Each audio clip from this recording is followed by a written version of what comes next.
I want you to listen to me. I'm going to say this again. I did not have sexual relations with that woman, Miss Lewinsky.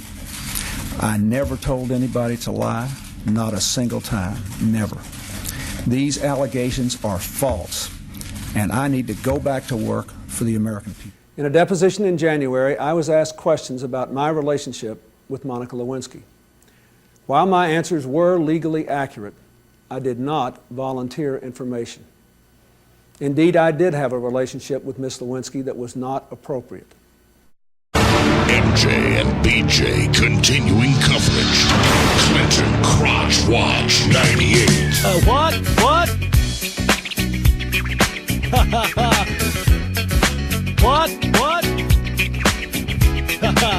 On your mark, ready, set, let's go. What household? I know you know that she's psycho when the scandal hit. I almost the girl got sticky with it. That's it, the honey, just lie. Like me, I'm a guy, got it in your eyes. You gotta dress with a lot of stuff on it. Put it in the wall, Sean spin. Prosecutors looking at me, glancing the kid, and they're thinking that I'm a pig. Slippery like a squid, like a cigar right from Cubica Bar, but don't bite it. And most of all, keep it quiet. In the Oval Office for a sexual soiree, I make you all sticky. Hillary hates foreplay. Yo, don't you dare ask me how I've been it. Ha Big Willie Styles all in it.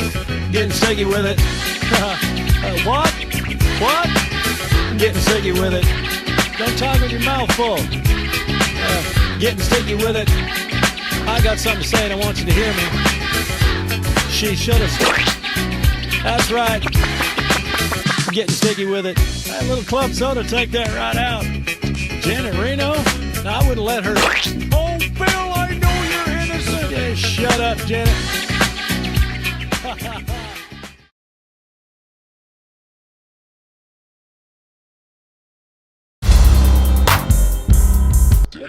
A few months ago, I told the American people I did not trade arms for hostages. My heart and my best intentions still tell me that's true, but the facts and the evidence tell me it is not. As the Tower Board reported, what began as a strategic opening to Iran deteriorated in its implementation into trading arms for hostages. This runs counter to my own beliefs, to administration policy, and to the original strategy we had in mind. There are reasons why it happened, but no excuses. It was a mistake. I undertook the original Iran initiative in order to develop relations with those who might assume leadership in a post-Khomeini government. It's clear from the board's report, however, that I let my personal concern for the hostages spill over into the geopolitical strategy of reaching out to Iran. I asked so many questions about the hostages' welfare that I didn't ask enough about the specifics of the total Iran plan. In the 80s there was Cold War drama. We fought the commies inside Nicaragua. Our friends were the Contras. Freedom was their mantra, so we sent them lots of money for guns and landmines.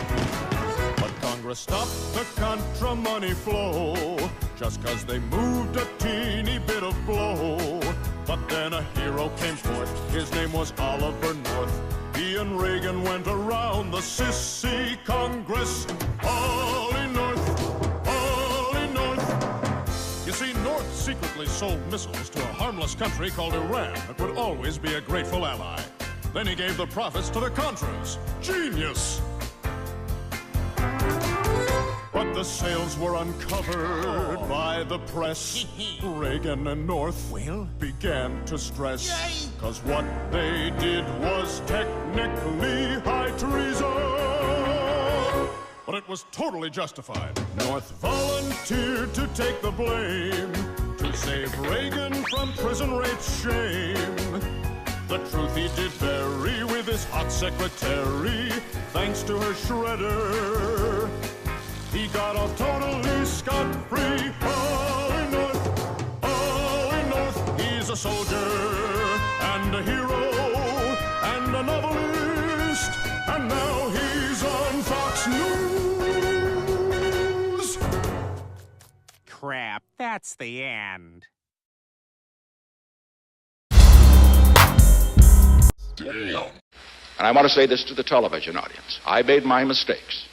But in all of my years of public life, I have never profited from public service. I've earned every cent. And in all of my years of public life, I have never obstructed justice.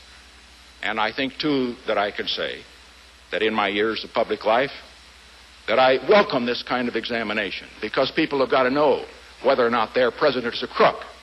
Well, I'm not a crook. I've earned everything I've got.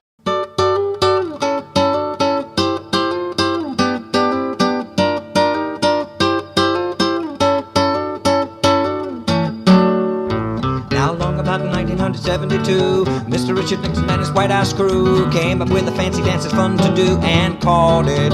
Tell you in a minute, the Washington reporters covered all the moves. The FBI investigated all the grooves, and though the president was much too modest to take any of the credit for it, everybody knew it was the Watergate shuffle, cover up and sidestep right.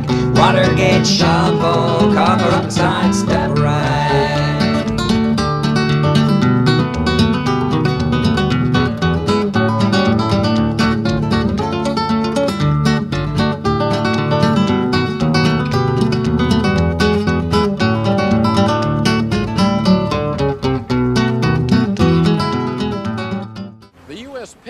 Team met with President Nixon today at an Oval And Office wouldn't you know ceremony. A few months later, they invited me and the ping pong team to visit the White House. So I went again, and I met the President of the United States again. Only this time they didn't get us rooms in a real fancy hotel. So are you enjoying yourself in our nation's capital, young man? Yes, sir. Well, where are you staying? It's called the Hotel Ebbot. Oh, no. I know of a much nicer hotel. It's brand new, very modern. I'll have my people take care of it for you. Security, Frank Wells. Yeah, sir. You might want to send a maintenance man over to that office across the way. The lights are off and they must be looking for a fuse box or something, because them flashlights, they're keeping me awake. Okay, sir, I'll check it out. Thank you. No problem. Good night. Therefore, I shall resign the presidency effective at noon tomorrow. Vice President Ford will be sworn in as president at that hour in this office.